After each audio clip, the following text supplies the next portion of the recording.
Welcome to Shero, a podcast celebrating courage, inner strength, and the quiet power it takes to keep showing up in a world that often tells you not to. I'm glad you're here. Today's episode is about heroism, but not the kind with capes, explosions, or movie soundtracks. We're talking about real heroism, the kind that lives inside women, femmes, non binary folks, anyone who identifies with Shero journey. The kind that doesn't always get applause, but still changes everything. Let's begin with a truth. Heroism doesn't always roar. Sometimes it whispers, I'll try again tomorrow.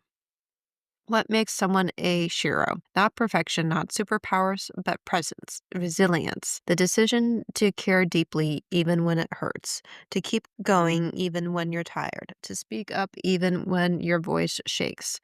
It's the nurse pulling a double shift with aching feet, the student with ADHD rewriting the same sentence for the fifth time, still showing up to class, the single mom who holds it together all day and lets herself cry only after the kids are asleep. It's the quiet decision to choose growth over comfort, to rest and rise, to love yourself in a world that profits off your self doubt.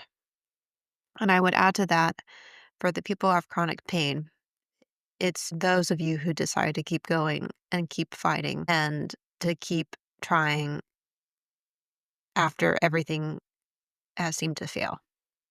We often think heroism has to look big, like protests, podiums, and powerful speeches. And yes, those things matter. But let me tell you, sometimes heroism is answering a text when you're socially drained, or setting a boundary that protects your peace, or getting out of bed on a grief heavy day. That's also brave. That's also heroic.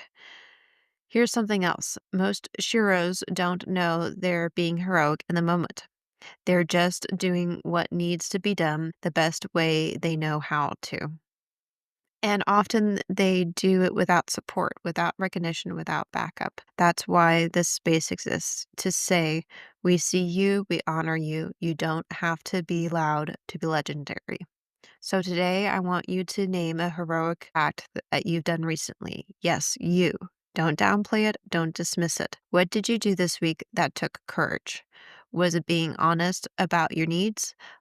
Let going go of something or someone that wasn't right for you, starting something new, or finally resting even when the world told you to hustle?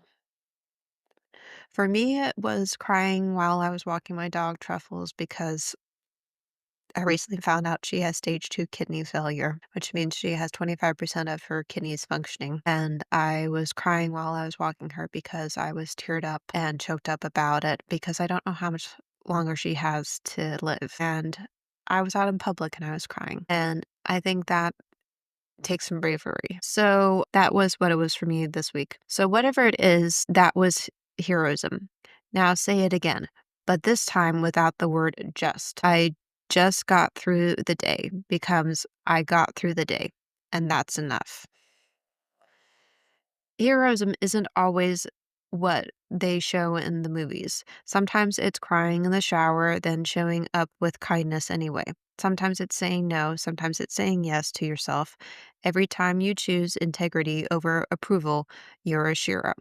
Every time you make space for your healing, you're a Shero. Every time you live out loud when the world tells you to shrink, you're a Shero. And you're not alone.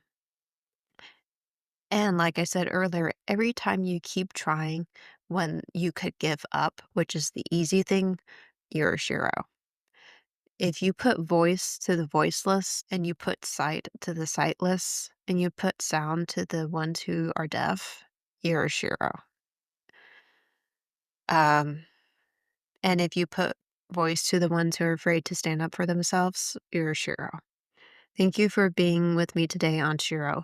If this episode spoke to you, share it with someone who needs a reminder of their own power.